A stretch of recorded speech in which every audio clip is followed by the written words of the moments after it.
Dans le sud-ouest de la France, au cœur du département du Gers, se trouve une commune qui ressemble à tant d'autres villes françaises de taille modeste.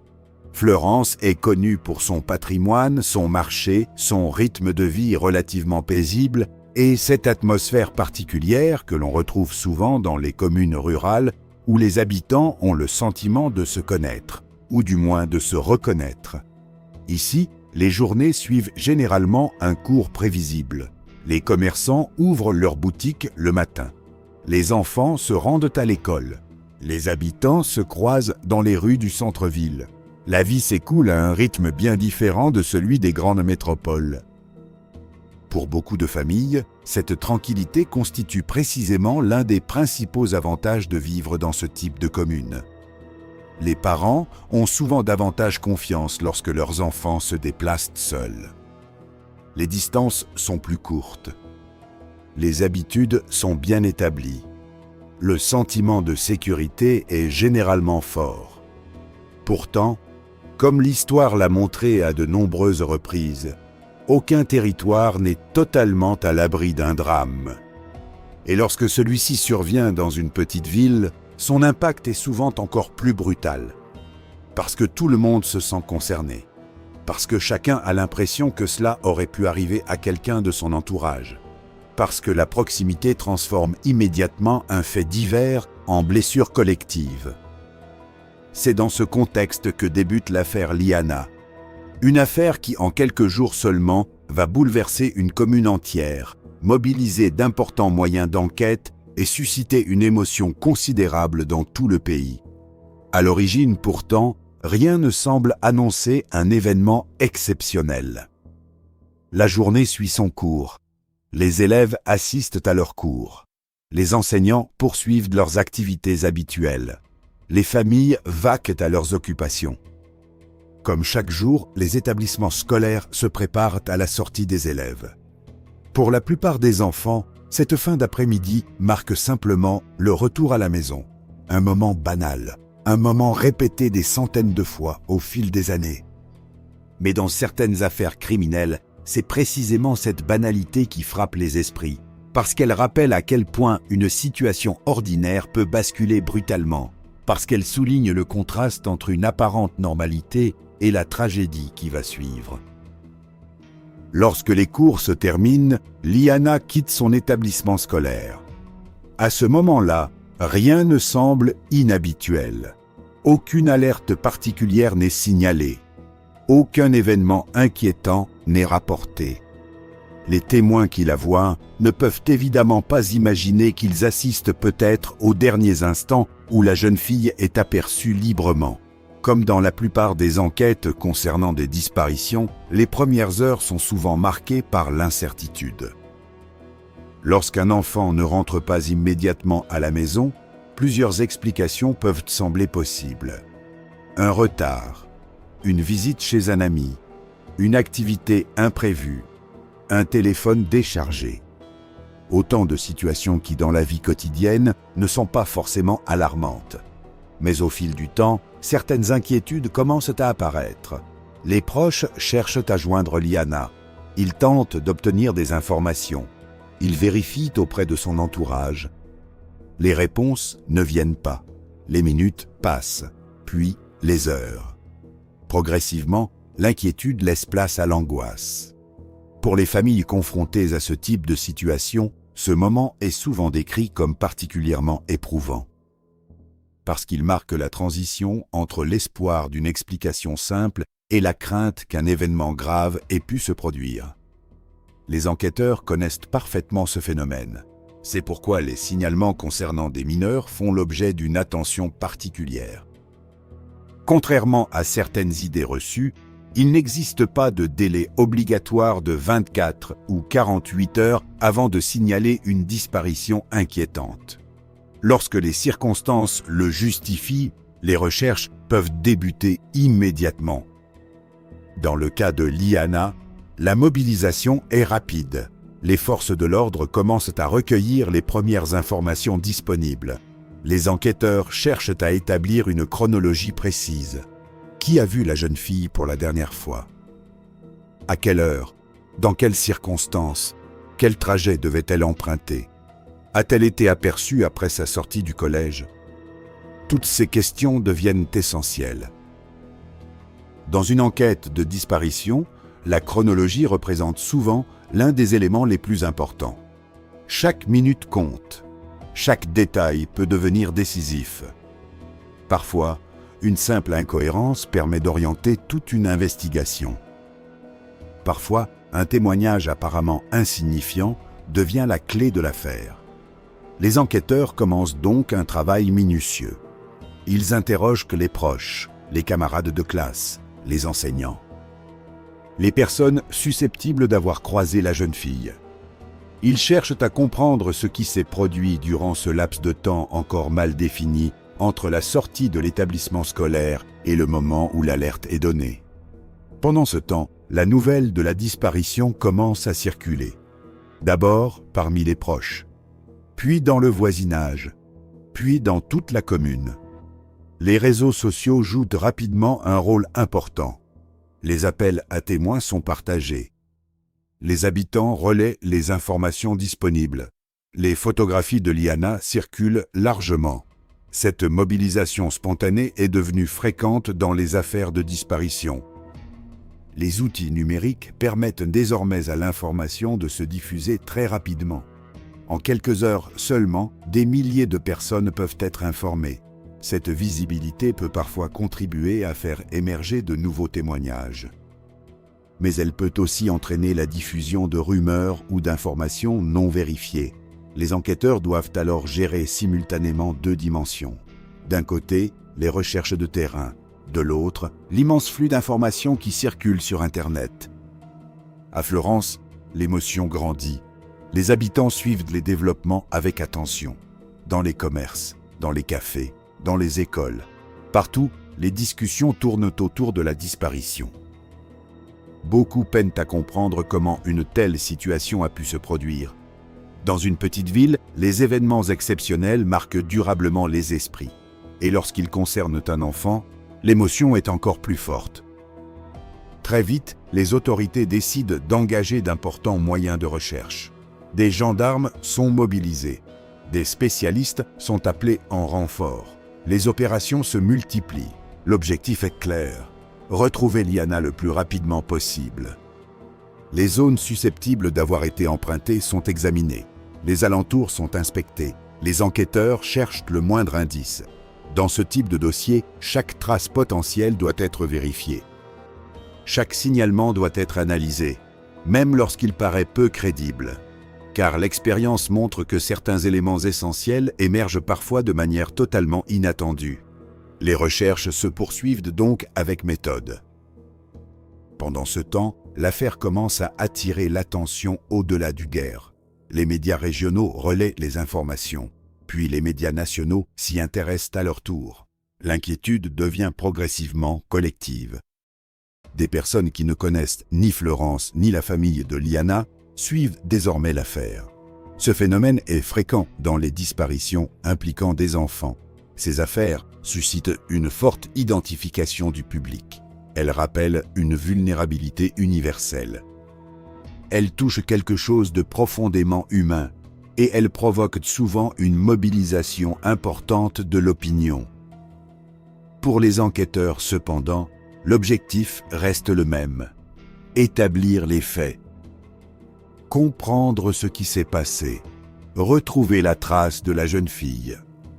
Au fil des heures, puis des jours, les investigations gagnent en intensité, les recherches se poursuivent, les auditions se multiplient. Les vérifications également. Peu à peu, l'enquête entre dans une phase plus complexe. Certaines hypothèses sont examinées, d'autres sont progressivement écartées. Les enquêteurs travaillent sur différents scénarios possibles. Mais à ce stade, de nombreuses questions demeurent sans réponse. C'est précisément cette absence de certitude qui contribue à alimenter l'inquiétude générale. Car lorsque les faits restent flous, l'imagination prend souvent le relais. Les spéculations apparaissent, les rumeurs circulent, les hypothèses se multiplient. Face à cela, les autorités tentent de maintenir une communication prudente. L'objectif est d'informer sans compromettre l'enquête.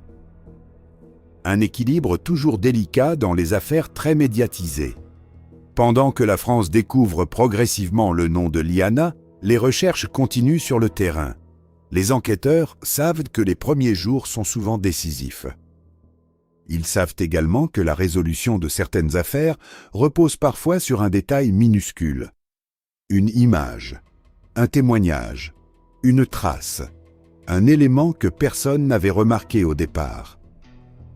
C'est avec cette conviction qu'ils poursuivent leurs investigations, sans relâche, sans certitude encore, mais avec l'espoir de comprendre ce qui est arrivé à cette jeune fille dont la disparition est désormais au centre de toutes les attentions. À mesure que les heures deviennent des jours, l'affaire Liana prend une dimension nouvelle. Au départ, il s'agissait de la disparition inquiétante d'une jeune fille dans une commune du Gers.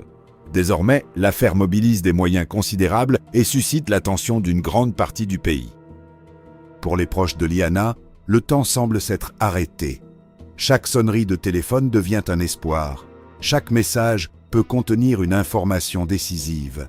Chaque véhicule qui s'arrête devant le domicile familial attire immédiatement l'attention. Dans ce type de situation, l'attente est souvent décrite comme l'une des épreuves les plus difficiles. L'absence de réponse laisse place à toutes les hypothèses. Les questions se multiplient, les scénarios aussi.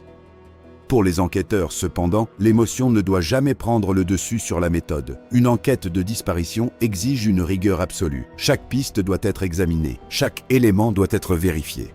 Chaque information doit être recoupée. Car dans les affaires les plus complexes, la vérité se cache souvent derrière des détails que personne n'avait remarqués au premier abord. Sur le terrain, les recherches se poursuivent à un rythme soutenu. Des dizaines de gendarmes participent aux opérations. Les zones naturelles situées autour de Fleurance sont inspectées. Les chemins ruraux sont parcourus à pied. Les secteurs boisés sont explorés méthodiquement. Les cours d'eau et les zones difficiles d'accès font également l'objet d'une attention particulière. Les opérations sont organisées selon une logique précise. Les équipes avancent secteur par secteur, mètre après mètre. Rien n'est laissé au hasard. Dans les grandes affaires de disparition, les recherches terrestres constituent souvent un travail colossal. Les enquêteurs savent qu'il est impossible de se fier à l'intuition.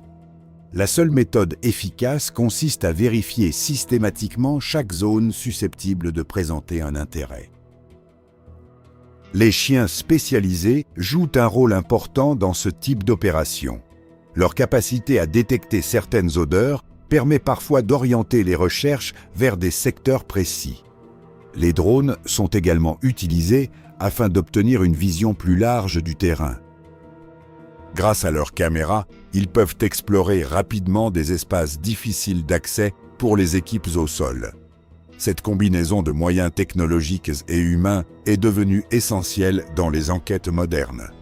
Mais malgré ces ressources importantes, retrouver la trace d'une personne disparue demeure souvent extrêmement complexe.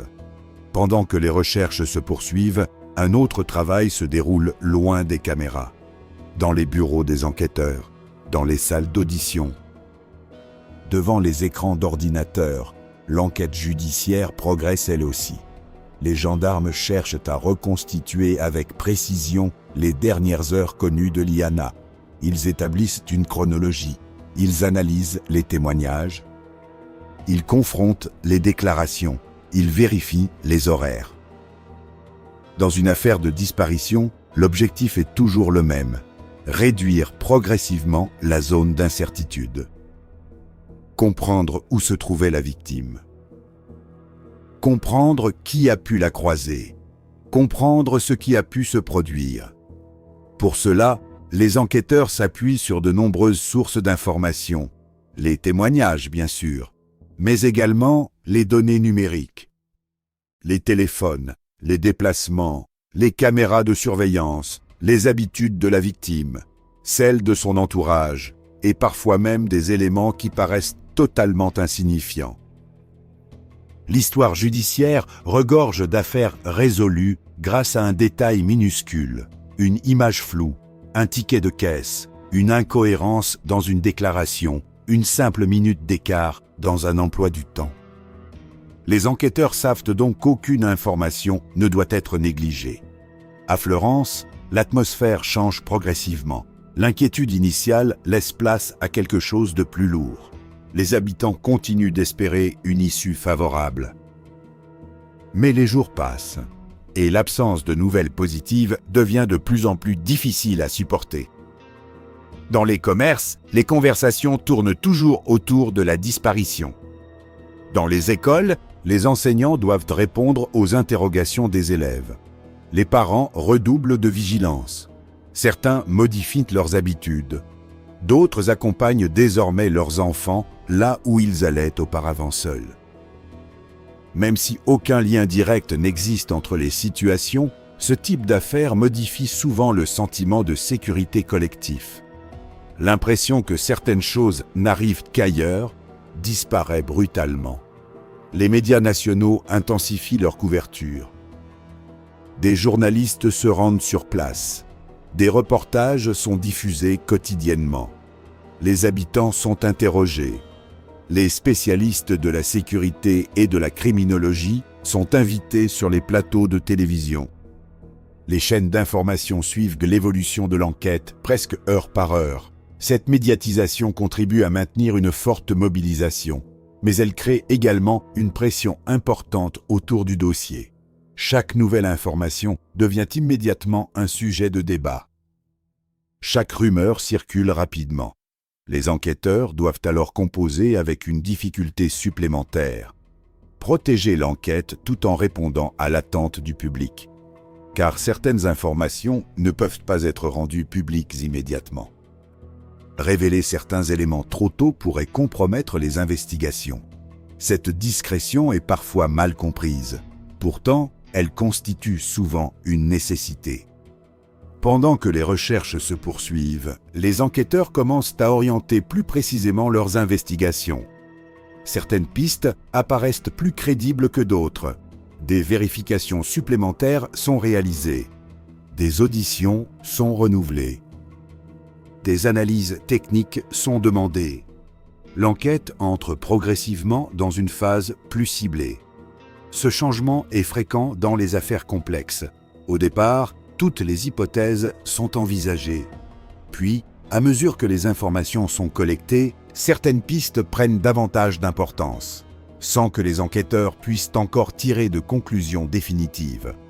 À ce stade, la prudence reste essentielle. L'histoire judiciaire montre que de nombreuses enquêtes ont connu des rebondissements inattendus.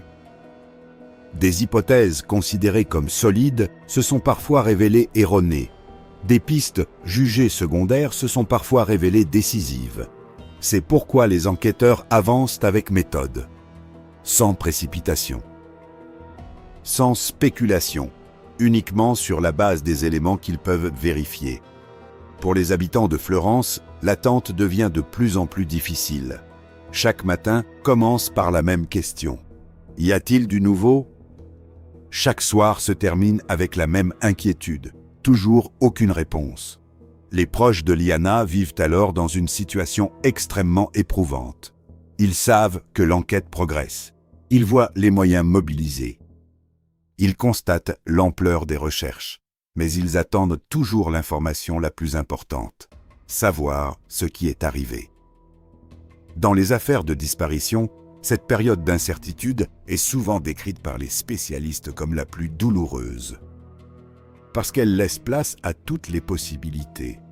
L'espoir et la peur coexistent en permanence. Aucune certitude ne permet encore de mettre fin à l'attente. Au niveau national, l'émotion continue de grandir. Les réseaux sociaux diffusent massivement les appels à témoins. Des milliers de personnes partagent les publications liées à l'affaire.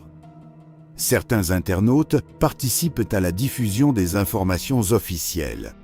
D'autres formulent des hypothèses. Parfois avec prudence, parfois beaucoup moins. Ce phénomène est devenu courant dans les affaires médiatisées. Internet permet une mobilisation rapide. mais il favorise également l'apparition de spéculations. Les autorités rappellent alors régulièrement l'importance de ne se fier qu'aux informations officielles. Dans une enquête en cours, une rumeur peut parfois compliquer considérablement le travail des enquêteurs. Malgré ces difficultés, les investigations continuent d'avancer. Des éléments nouveaux apparaissent progressivement. Les enquêteurs analysent ces informations avec attention. Certaines vérifications prennent du temps. Certaines expertises nécessitent plusieurs jours. Parfois plusieurs semaines. Mais chacune d'entre elles contribue à réduire progressivement les zones d'ombre. Peu à peu, les contours de l'affaire commencent à se préciser. Les enquêteurs disposent désormais d'une vision plus claire de certains événements. Même si de nombreuses questions demeurent encore sans réponse. Pour le grand public, ces avancées restent largement invisibles. Les recherches continuent, les conférences de presse restent prudentes. Les autorités communiquent avec retenue. Pourtant, en coulisses, l'enquête progresse.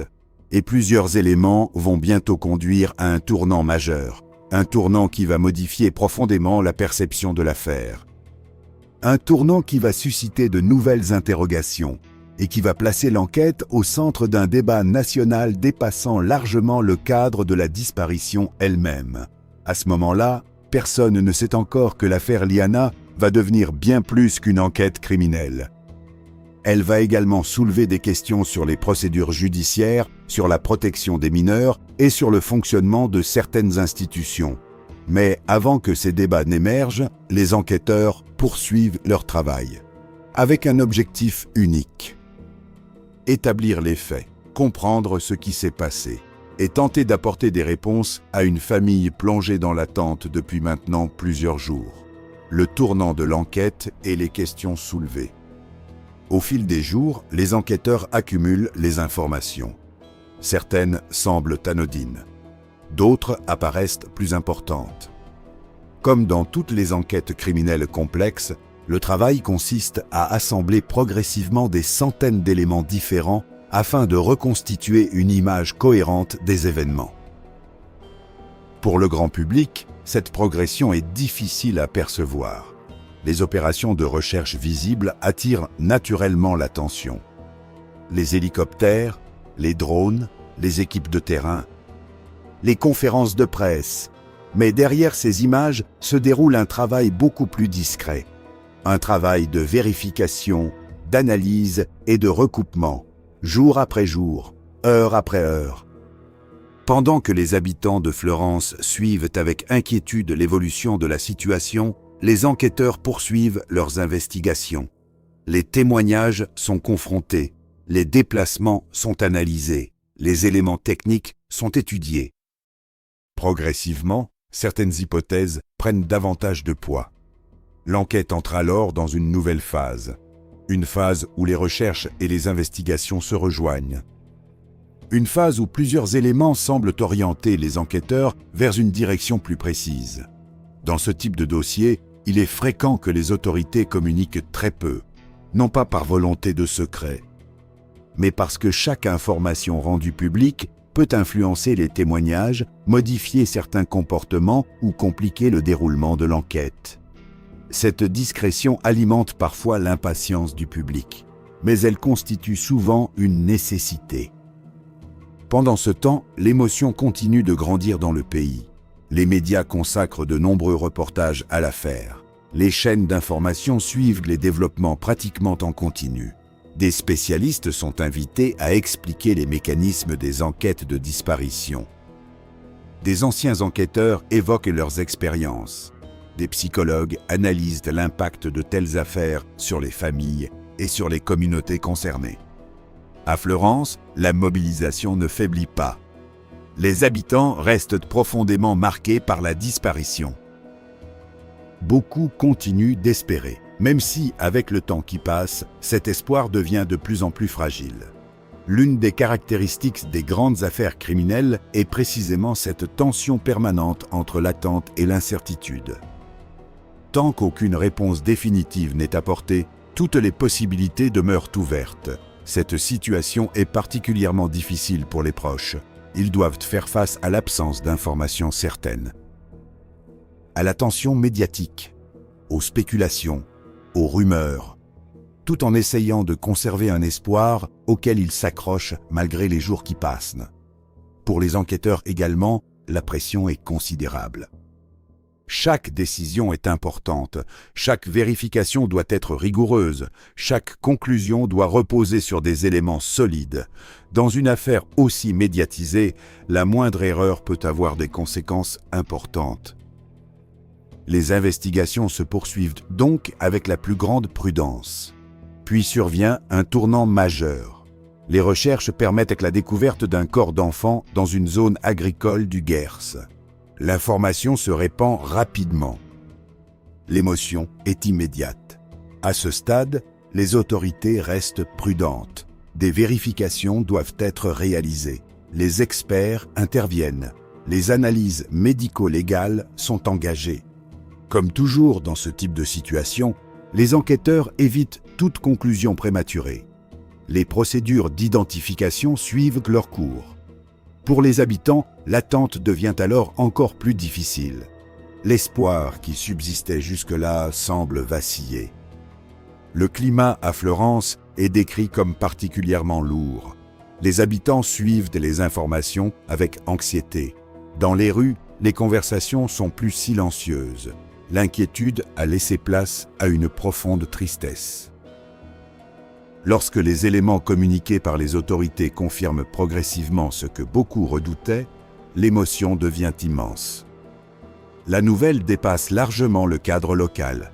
Partout en France, les réactions se multiplient, des messages de soutien sont adressés à la famille. Des hommages apparaissent, des rassemblements sont organisés. Dans les médias, l'affaire occupe désormais une place centrale. Mais rapidement, une autre dimension du dossier attire l'attention. Au-delà des circonstances de la disparition elle-même, plusieurs questions commencent à émerger concernant le parcours du principal suspect et certaines procédures judiciaires antérieures. Ces révélations provoquent de nombreuses réactions. Elles alimentent des débats parfois passionnés. Elles suscitent aussi de nombreuses interrogations. Comment certaines alertes ont-elles été traitées? Les institutions disposaient-elles de toutes les informations nécessaires? Les procédures ont-elles été menées dans les délais adaptés? Ces questions deviennent rapidement au cœur du débat public. Pour beaucoup d'observateurs, l'affaire Liana ne concerne plus uniquement les faits eux-mêmes. Elle soulève également des interrogations plus larges sur le fonctionnement du système judiciaire, sur les moyens accordés à certaines enquêtes, sur la protection des mineurs, sur la manière dont certaines alertes sont prises en compte. Ces débats dépassent largement le cadre d'une seule affaire. Ils concernent des sujets qui reviennent régulièrement dans l'actualité. La protection de l'enfance, la prévention, le suivi judiciaire, les moyens des institutions. Autant de thèmes qui suscitent souvent des discussions importantes après les grandes affaires criminelles. Au niveau politique, plusieurs responsables demandent des explications. Des enquêtes administratives sont annoncées, des vérifications sont engagées. L'objectif est de comprendre précisément le déroulement des procédures antérieures et d'identifier d'éventuelles défaillances. Il est toutefois important de rappeler qu'une enquête administrative ne préjuge pas automatiquement de l'existence d'une faute. Son rôle consiste à examiner les faits, les décisions prises et les procédures appliquées. Les conclusions nécessitent souvent plusieurs semaines ou plusieurs mois de travail. Pendant ce temps, l'enquête judiciaire suit son propre rythme. Les magistrats poursuivent leurs investigations. Les experts réalisent de nouvelles analyses. Les auditions continuent. Comme dans toute affaire criminelle, l'objectif reste d'établir précisément les responsabilités et les circonstances exactes des événements. Pour les proches de Liana, cependant, ces procédures s'inscrivent dans un temps différent. Le temps judiciaire est souvent long. Il exige des vérifications minutieuses, des expertises, des confrontations, des analyses. Mais pour les familles, chaque jour supplémentaire peut sembler interminable. Cette différence entre le temps de la justice et le temps du deuil constitue l'une des réalités les plus difficiles des grandes affaires criminelles. À Fleurance, les conséquences du drame restent visibles. Les habitants évoquent encore les recherches, les journées d'attente, l'importance de la mobilisation collective. Beaucoup décrivent un sentiment durable de choc. Certaines affaires marquent profondément une communauté. Elles créent une rupture entre un avant et un après. L'affaire Liana semble faire partie de ces événements. Au-delà des faits eux-mêmes, elle a modifié le regard que de nombreuses personnes portent sur leur environnement quotidien. Elle a rappelé que même les lieux considérés comme les plus paisibles peuvent être confrontés à des drames inattendus. Elle a également montré l'ampleur de la mobilisation que peut susciter la disparition d'un enfant. Des centaines de personnes se sont impliquées, des enquêteurs, des bénévoles, des habitants, des associations, des professionnels venus de différents services, tous animés par le même objectif, trouver des réponses. Aujourd'hui encore, plusieurs aspects du dossier continuent de faire l'objet d'investigations et d'analyses. Comme dans toute affaire judiciaire en cours, certaines questions restent soumises aux conclusions des enquêteurs et des magistrats. La prudence demeure donc essentielle. Les faits établis doivent être distingués des hypothèses. Les conclusions judiciaires doivent être attendues avant toute affirmation définitive. Cette exigence de prudence est parfois frustrante, mais elle constitue l'un des principes fondamentaux de la justice. L'affaire Liana restera probablement comme l'un des événements les plus marquants de l'année 2026. Non seulement en raison de l'émotion qu'elle a suscitée, mais également en raison des nombreuses questions qu'elle a soulevées. Des questions sur la protection des mineurs, sur les moyens accordés à la justice, sur les dispositifs de prévention, sur la capacité des institutions à détecter certaines situations à risque. Ces débats continueront probablement bien après la fin de l'enquête. Car les grandes affaires criminelles laissent souvent derrière elles bien davantage qu'un dossier judiciaire. Elles laissent des interrogations, des réflexions, parfois des réformes, et toujours des vies bouleversées. Derrière les titres de journaux, derrière les débats télévisés, derrière les déclarations politiques, il y a avant tout une jeune fille de 11 ans, une famille confrontée à une épreuve inimaginable, des proches qui cherchent à comprendre, et une communauté entière qui tente encore de se reconstruire. C'est peut-être là l'aspect le plus marquant de cette affaire, au-delà des procédures, au-delà des investigations, au-delà même de l'actualité. Le souvenir d'une enfant dont la disparition a profondément touché tout un pays.